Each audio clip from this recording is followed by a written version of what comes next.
Imagining opening a map of Europe and drawing a line across east of Italy, right across the Adriatic Sea. You leave behind the complicated web of Western European tax bureaucracies, the progressive tax brackets that instantly swallow half of your income, the heavy wealth taxes, and the endless filing. Instead, you enter a region that has quietly spent the last decade running a completely different tax playbook. Welcome to the Balkans. While Western Europe grabs headlines with complex, heavily gated expat visas, the Balkan countries have taken a blunt instrument to their tax codes. They didn't build intricate legal loopholes, they just lowered the floor. We're talking about some of the lowest flat rate income taxes, also microscopic corporate tax rates, and of course, relatively ultra streamlined administrative setups on Europe. But if you treat the Balkans like a single uniform low tax playground, you are walking into a massive compliance trap. Some of these jurisdictions are perfect for corporate scaling, while others are built more for lean freelancers, and a few come with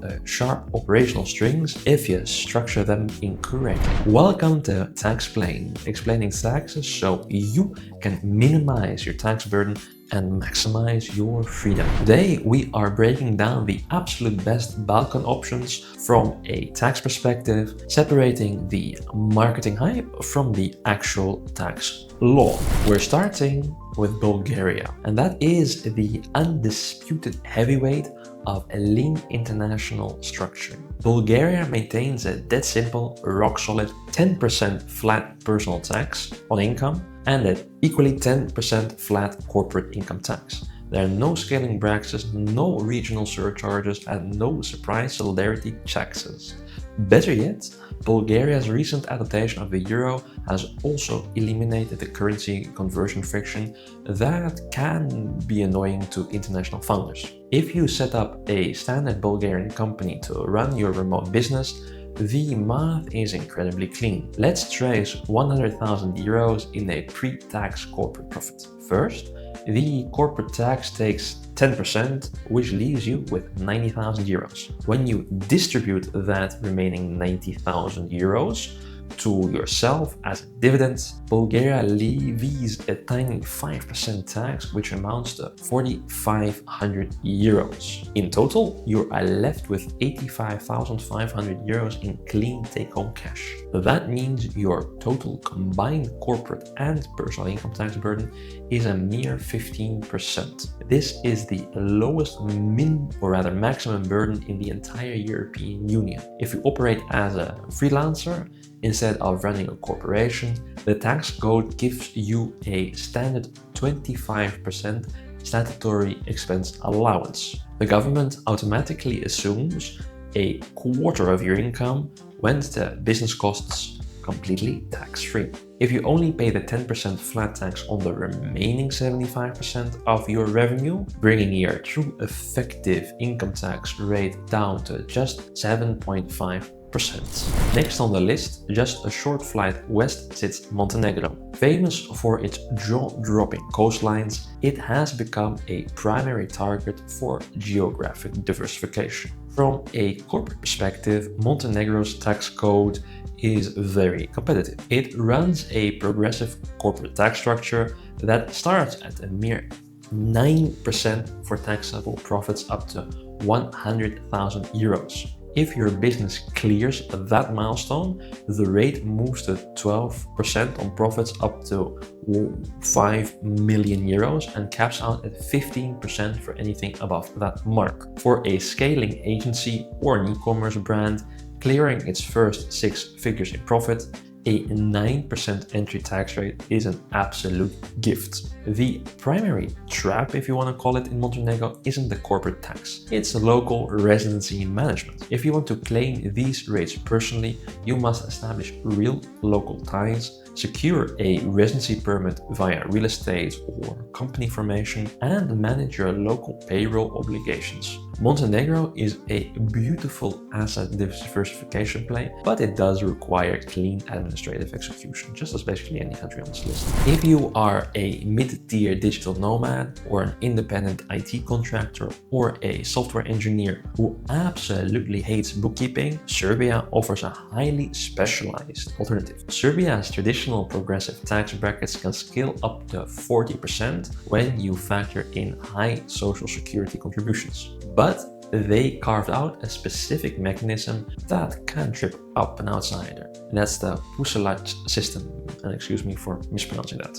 This is a flat rate lump sum entrepreneur track designed for solo business operators. Under this model, the Serbian tax authority does not care about your actual revenue or your actual expenses. Instead, they look at your specific industry, your location, and local economic averages, and they issue a fixed monthly tax bill. If you earn up to 50,000 euros a year within this system, your tax bill remains completely stagnant. You could double your client load tomorrow, and your monthly tax payment wouldn't alter a single dinar. It gives you a completely predictable overhead with, of course, zero ongoing accounting friction, handled entirely through a highly automated digital portal.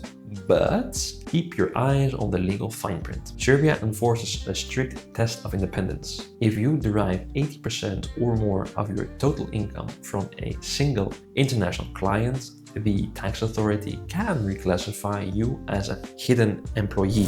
Next on the list, sitting right on the northern border of the Balkan Peninsula, Romania cannot be ignored because it holds a powerful monopoly on micro-corporate tax design. Romania does not look at your profits. It looks at your gross revenue. Under the Romanian micro-company regime, if your business turns over less than 100,000 euros a year and employs at least one local worker, you do not pay standard corporate profit tax. Instead, you pay a microscopic flat tax of just 1% of your raw top-line revenue. Think about the leverage here. If you run a high-margin digital business like software as a service or digital consulting, where your profit margin is 80 or 90%, paying 1% on revenue means your effective tax on profit is practically non-existent. Once you pair that with Romania's standard 16% dividend tax, you have created a corporate vehicle that easily rivals classic offshore tax havens entirely within a compliant, whitelisted European framework. The vulnerability? It is highly sensitive to your business model. If you run a low-margin business like traditional retail, paying 1% on raw revenue will completely destroy your bottom line. Romania is a precision tool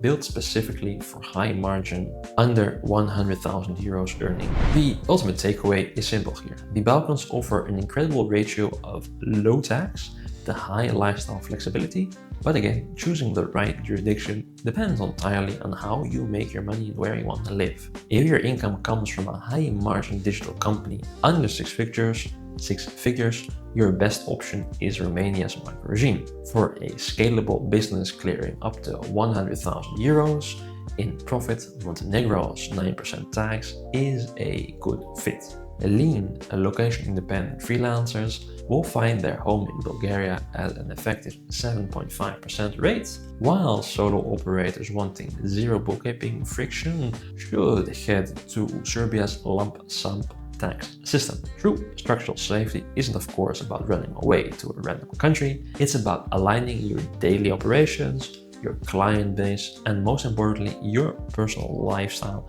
with local tax codes. So build your options early, build them with data, and build them before you urgently need them. If you want to design a fully compliant, high-freedom international roadmap, subscribe to Taxplained, and see you in the next video.